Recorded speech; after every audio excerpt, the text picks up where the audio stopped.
Assalamualaikum warahmatullahi wabarakatuh. Selamat pagi siswa-siswi SMKN 1 Patok Besi dan selamat hari Senin. Hari ini kita kembali lagi belajar mengenai produk kreatif dan kewirausahaan. Nah, kemarin kan kita sudah belajar biaya produksi, apa saja yang termasuk biaya produksi. Nah, sekarang kita akan belajar menghitung biaya produksi prototipe barang atau jasa. Tentunya bersama saya, Ibu Nura, ya. Tujuan dari pembelajaran hari ini yaitu siswa diharapkan mampu menganalisis biaya produksi prototipe produk barang atau jasa. Yang kedua, siswa mampu menghitung biaya produksi prototipe produk barang atau jasa. Nah, selanjutnya kita akan mengetahui langkah-langkah menghitung biaya produksi. Yang pertama yaitu menentukan asumsi dasar perhitungan. Apa sih maksudnya? Asumsi dasar perhitungan adalah semua komponen yang menjadi acuan perhitungan suatu produk. Misalnya dalam proses produksi pembuatan bakso, maka menentukan harga dengan mengacu pada skala tertentu. Biasanya produksi bakso acuan skalanya yaitu daging. Sehingga untuk membuat bakso dengan skala daging 1 kilo diperlukan beberapa bahan lain yang ukurannya cukup memenuhi untuk 1 kilo daging tersebut. Yang kedua yaitu struktur biaya produksi, yaitu kumpulan dari biaya tetap dan biaya tidak tetap. Ya, kita sudah belajar kemarin yang termasuk biaya tetap yaitu biaya yang tidak habis dalam pengeluarannya, misalnya dalam kasus ini yaitu mesin giling daging. Nah, yang termasuk biaya tidak tetap yaitu biaya yang berubah-ubah dalam setiap produksinya, yang termasuknya yaitu daging, bumbu, tepung, dan lain-lain. Selanjutnya yaitu proyeksi laba produksi. Proyeksi laba produksi maksudnya adalah keuntungan yang didapatkan dengan menaikkan harga jual produk sebesar keuntungan yang diinginkan.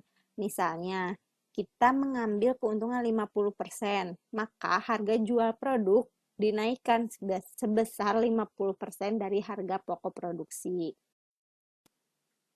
Apa saja sih yang termasuk rumus-rumus biaya produksi? Nah, kita bisa menghitung dengan langkah-langkah tersebut. Yang pertama ada total biaya produksi. Total biaya produksi itu caranya biaya tetap ditambah biaya tidak tetap. Yang kedua, harga pokok produksi atau HPP. Yaitu dengan membagi total biaya produksi dengan jumlah produksi. Yang ketiga, untuk menentukan harga jual yaitu harga pokok produksi ditambah persen dari keuntungan dikali harga pokok produksi tersebut. Yang keempat yaitu pendapatan. Untuk memperoleh pendapatan yaitu jumlah produksi dikali dengan harga jual.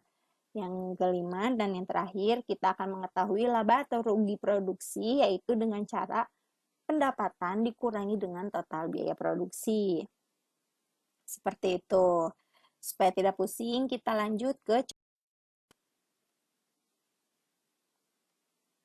contoh soal. Perusahaan milik Putri memproduksi kain batik sebanyak 500 unit.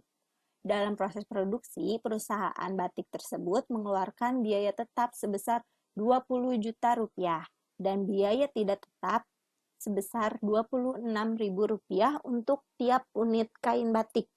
Ya, perusahaan Putri mampu menjual kain batik sebanyak 475 unit dengan harga Rp75.000 per unit. Berdasarkan keterangan tersebut, berapakah laba atau rugi yang diperoleh perusahaan Putri?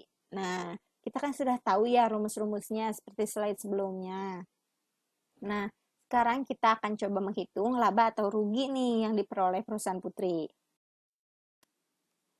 Diketahui jumlah produksi tadi 500 unit dan biaya tetap tadi 20 juta, biaya tidak tetap 26.000 per kain, jumlah penjualan yaitu 475 dan harga jual yaitu 75.000 per kainnya. Ditanyakan berapa laba dan rugi yang diperoleh Putri? Kita jawab Nah, yang pertama, sebelum menentukan laba dan rugi, kita hitung dulu nih, total biaya produksi si Putri itu berapa ya.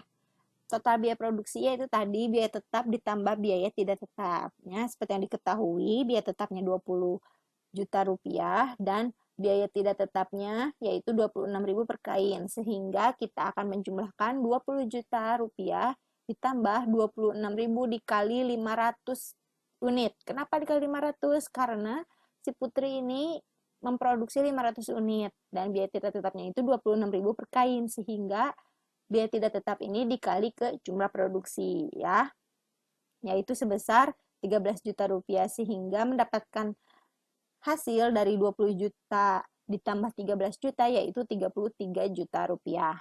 Itu untuk total biaya produksi ya. Nah, selanjutnya setelah kita mendapatkan total biaya produksi, berapa sih pendapatan yang didapat oleh Putri? Nah, kita hitung dengan rumus yaitu hasil penjualan dikali harga jual.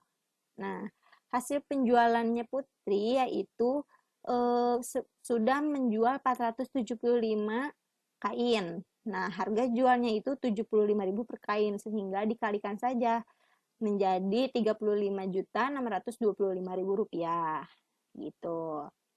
Nah, setelah kita mengetahui total biaya produksi dan pendapatan, kita akan menghitung laba atau ruginya, yaitu pendapatan dikurangi total biaya produksi, yaitu 35.625 dikurangi 33 juta, yaitu 2.625. Dengan kesimpulan berarti perusahaan Putri mengalami laba sebesar 2.625.000 rupiah. Oke, dapat mengerti? Bu, kenapa enggak menentukan harga pokok dan tidak menentukan harga jual? Ya karena harga jualnya sudah diketahui. Jadi sehingga kita langsung saja ke rumus laba ruginya. Apa sih rumus laba rugi? Yaitu pendapatan dikurangi total biaya produksi. Data yang kita belum dapatkan yaitu pendapatan, sehingga kita harus mencari pendapatan dan total biaya produksi.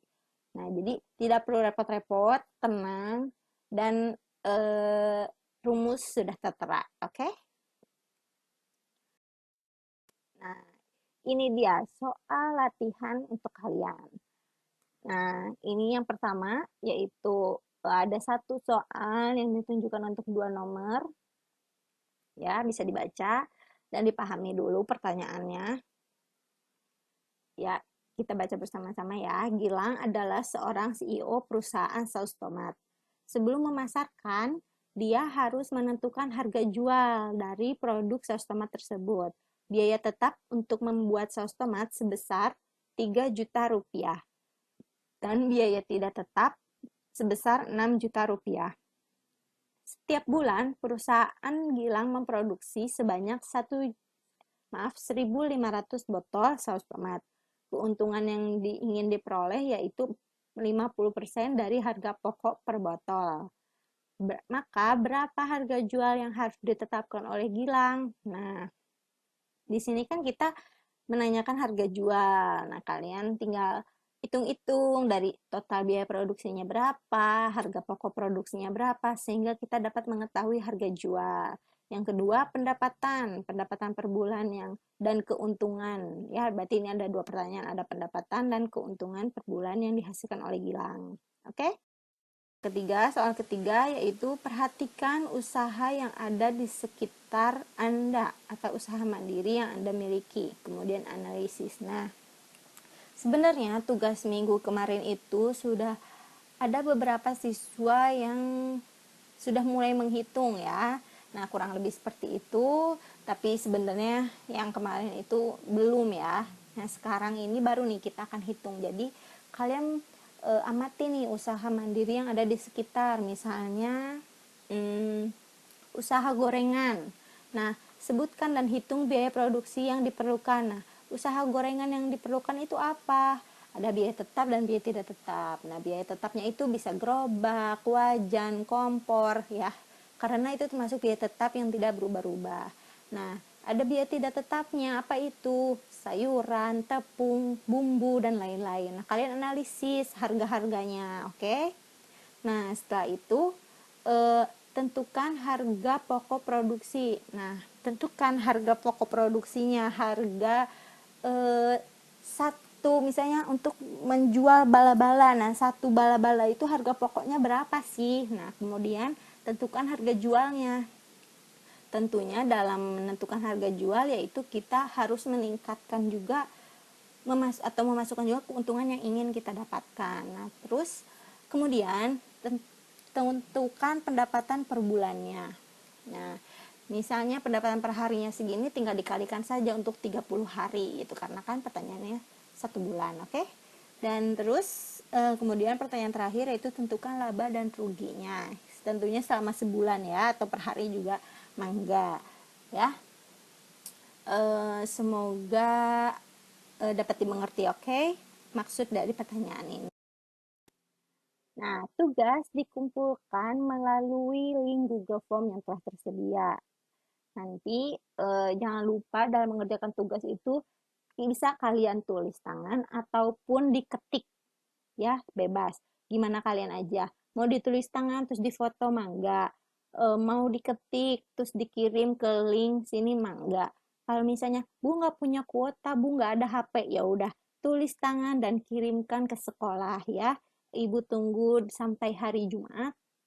Ibu insya Allah akan ada di sekolah. Jadi untuk yang tidak punya kuota atau yang tidak punya handphone misalnya, bisa tulis tangan aja, lalu kalian ke sekolah ya untuk memberikan kepada saya. Oke, selamat mengerjakan. Jika ada pertanyaan, langsung saja japri melalui WhatsApp ke saya. Jangan sungkan-sungkan. Kalau misalnya takut bertanya kepada guru atau kepada siapapun, misalnya kita enjoy untuk bertanya pada teman, tanyakan ke teman ya. Untuk teman yang bisa, jangan lupa memberitahu, jangan pelit-pelit, oke? Ya. Semoga hari ini menyenangkan, semoga hari ini selalu dilancarkan ya, dan hari-hari selanjutnya semangat belajar dan jangan lupa kerjakan tugasnya, oke? Kembali lagi bersama saya nanti di pertemuan selanjutnya. Terima kasih atas perhatiannya. Assalamualaikum warahmatullahi wabarakatuh. Selamat belajar.